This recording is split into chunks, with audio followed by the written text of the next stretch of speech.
versus éléphant, deuxième numéro. Amis téléspectateurs, bonsoir. Notre invité du jour est bien embêté, lui qui doit épouser la femme de sa vie, une sénégalaise. Il est ivoirien bien sûr et c'est le moment que choisit la CAF pour opposer éléphant aux Sénégalais. Je vous laisse deviner qui c'est. En tout cas, nous retrouverons notre invité à la fin de cette émission. Et puis dans quelques instants, nous irons à Dakar-Sacré-Cœur pour assister à la troisième séance d'entraînement des Lions qui ne sont toujours pas au complet. Le portrait du jour est consacré à Mohamed Djamé, milieu de terrain, 25 ans. Et puis ce soir, nous retraçons également l'historique des confrontations qui ont opposé la Côte d'Ivoire au Sénégal. Bienvenue à tous. Amis sportifs, ce soir on ouvre le magazine avec la troisième séance d'entraînement des Lions qui s'est déroulée à Dakar-Sacré-Cœur. Ce matin, les Lions ont foulé la pelouse du stade Léopold Sédar Senghor. Mais attention, sans Dembaba, Moussa Sow et Siardia qui sont restés à l'hôtel. Certainement, on aura plus d'informations sur les raisons qui les ont poussés à ne pas s'entraîner. Par ailleurs, on attend encore 3 Lions au sein de cette tanière. Il s'agit de Pape Gueye, Moussa Konaté et Bouna Koundoul. Tout de suite, direction Dakar-Sacré-Cœur, les images de Cheikh Sadibou Diarra et Diatou Ndiaye.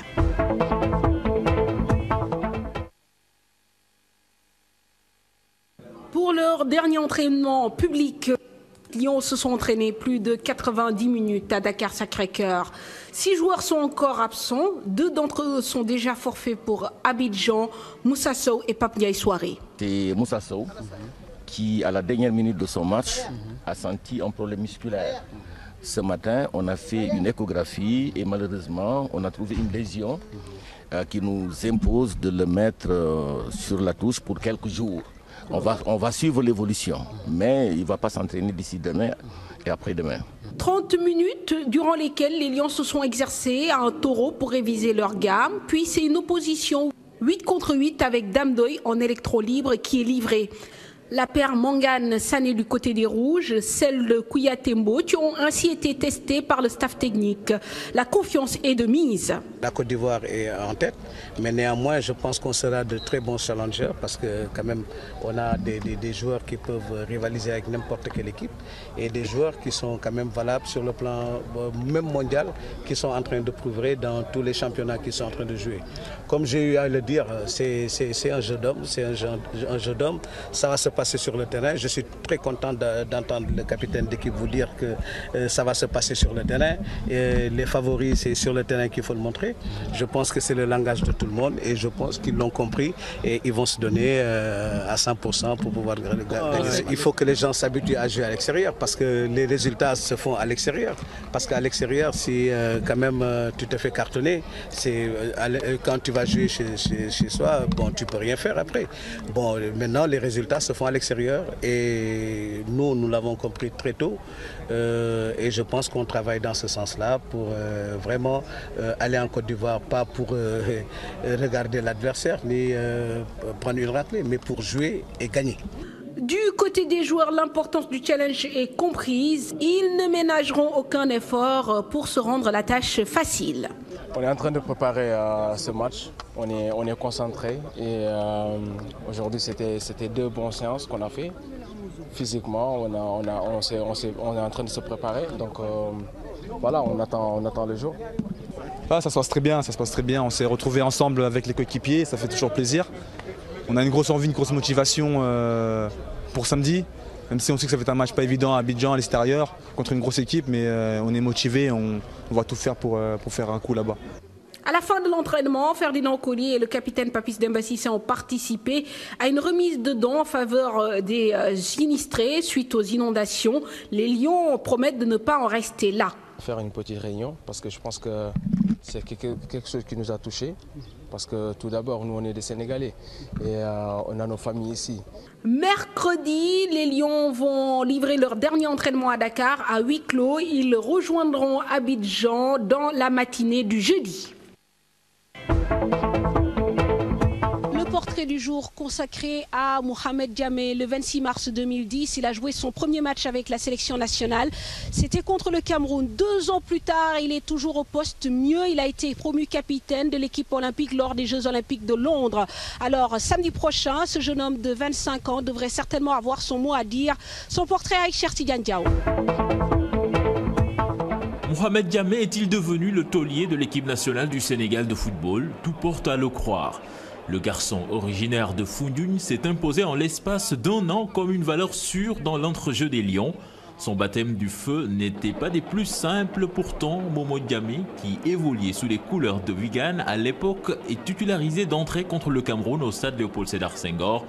Son activité débordante au milieu de terrain en fait presque le meilleur Sénégalais de la partie. Depuis lors, le joueur est régulier en sélection, ses prestations sont bonnes, mais Diamé n'échappe pas au naufrage collectif à la CAN 2012 à Bata. Son comportement lors de l'exécution de l'hymne national contre la Libye entache son image de marque. Mais au moment où certains cadres, vexés par la campagne désastreuse, se mettent en retrait, lui en profite pour s'imposer davantage jusqu'à devenir le leader du groupe largement rajeuni avec l'ossature de l'équipe nationale olympique lors des 2 premières journées des éliminatoires du Mondial 2014. Transféré entre-temps à West Ham, Mohamed Diamé est promu leader et capitaine de l'équipe nationale olympique lors des Jeux olympiques de Londres où il atteint les quarts de finale. Titulaire indiscutable en club au détriment d'Alou Diarra, Diamé sera un élément clé du dispositif de Joseph Koto lors de ce choc Côte d'Ivoire-Sénégal. Parlons un peu histoire. Les 2 équipes Sénégal et Côte d'Ivoire se sont rencontrées à 13 reprises, matchs amicaux et matchs officiels confondus. Avantage à la Côte d'Ivoire qui a remporté 7 des 13 matchs. Mais attention, les 2 équipes en phase finale de CAN ne se sont rencontrées qu'à 2 reprises. Le point avec Chérif Dia. Ils se sont confrontés 13 fois dans leur histoire. 11 de ces 13 matchs sont des amicaux et les 2 autres se sont disputés en phase finale d'une Coupe d'Afrique des Nations. La première rencontre tenue à Dakar en 1962 s'est soldée par un match nul, 1 but partout. L'année suivante, la Côte d'Ivoire domine chez elle le Sénégal 1-0. En 1965, à la Coupe d'Afrique des Nations à Radès en Tunisie, la Côte d'Ivoire bat encore le Sénégal 1-0 avant de s'emparer de la 3e place lors de leur première confrontation officielle. Ils se retrouvent 20 ans plus tard à Dakar pour une victoire du Sénégal 2-0. En 1986, lors de la Coupe d'Afrique des Nations en Égypte, les coéquipiers de Jules Bocandé perdent un match de poule sur une réalisation d'Abdoulaye Traoré, causant l'élimination des Lions. En 1987, le Sénégal perd 2 fois face à la Côte d'Ivoire, toujours par le score d'1-0. 4 ans plus tard, en 1991, il y a eu 4 rencontres, dont 2 dans chaque pays. Le Sénégal en perd 3 pour un match nul, 0 but partout. Les Ivoiriens confortent leur suprématie sur les Sénégalais dans les années 90 en remportant 2 autres victoires, 4-1 en 1997 à Bouaké et 3-0 en 1999 à Dakar. Durant les années 2000, enfin, la tendance s'inverse. Les Lions dominent la Côte d'Ivoire 1-0 en 2003 à Dakar. Didier Drogba et compagnie prennent leur revanche 2-1 en 2004 à Avion. Les Lions reprennent la main en 2006 à Tours pour leur dernière rencontre.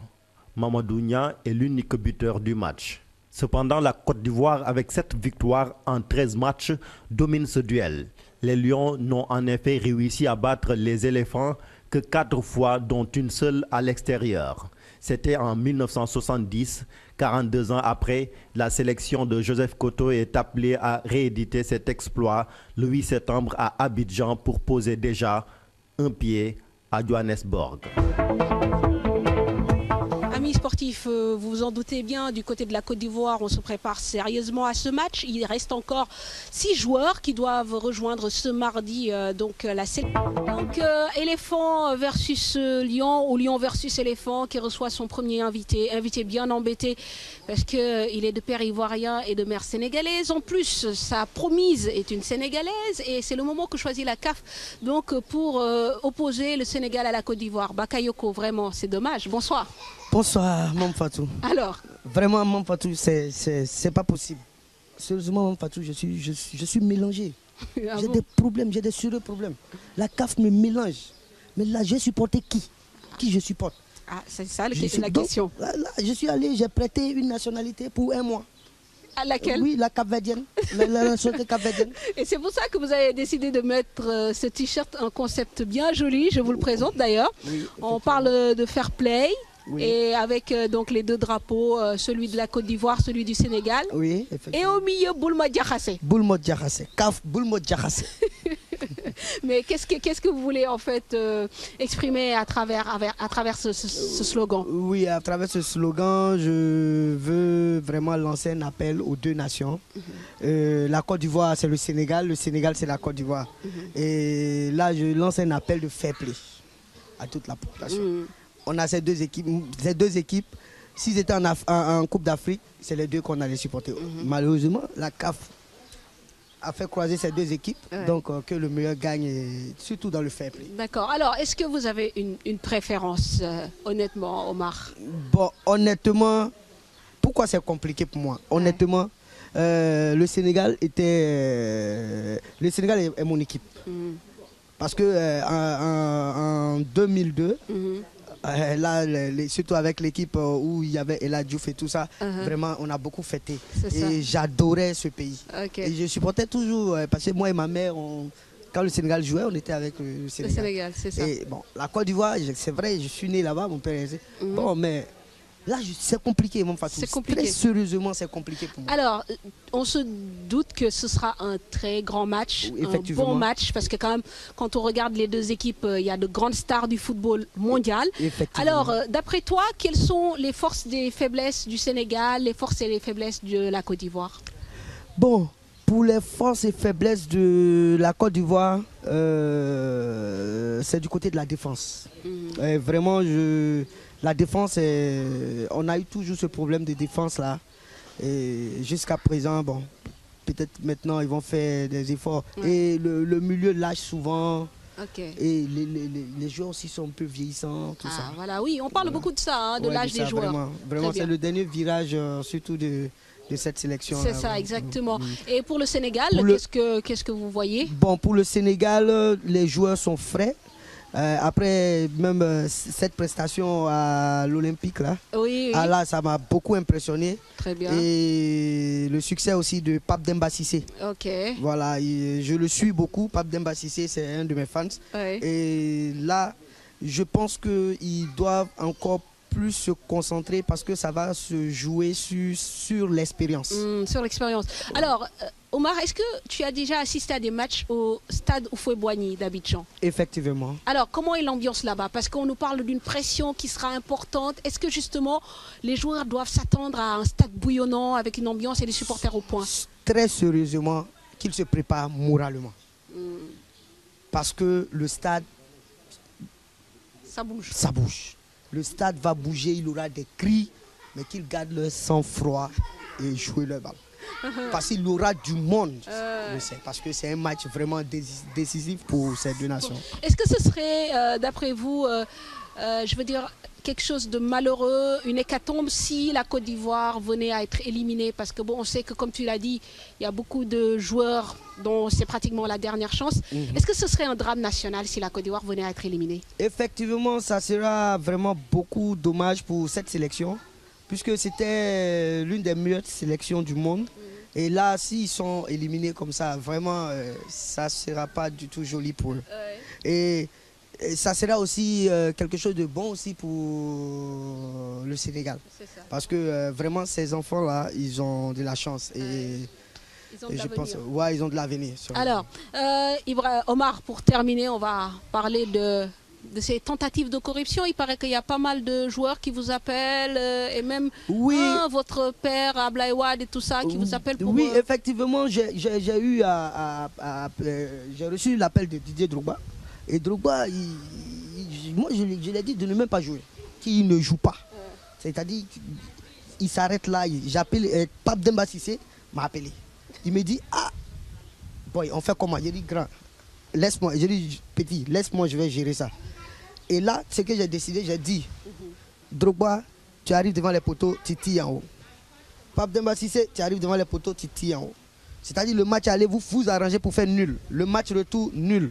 Les prolongations, nul. Les tirs au but, nul. Là, je verrai qu'est-ce que la CAF va faire. Mais justement, est-ce que vous n'allez pas caler votre mariage finalement avec Ndeye Diallo, puisqu'il y aura toutes les stars qui seront là.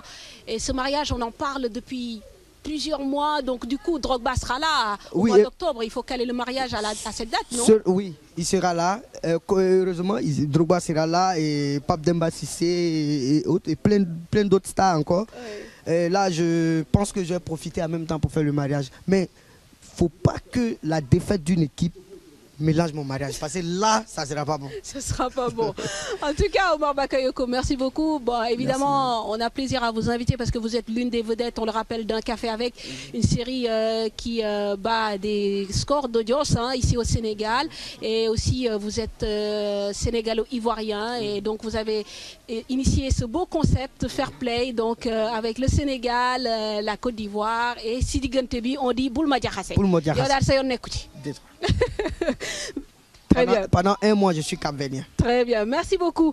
En tout cas, voilà, c'est fini pour ce soir. On aura allié plaisir et sport. Les deux vont bien ensemble.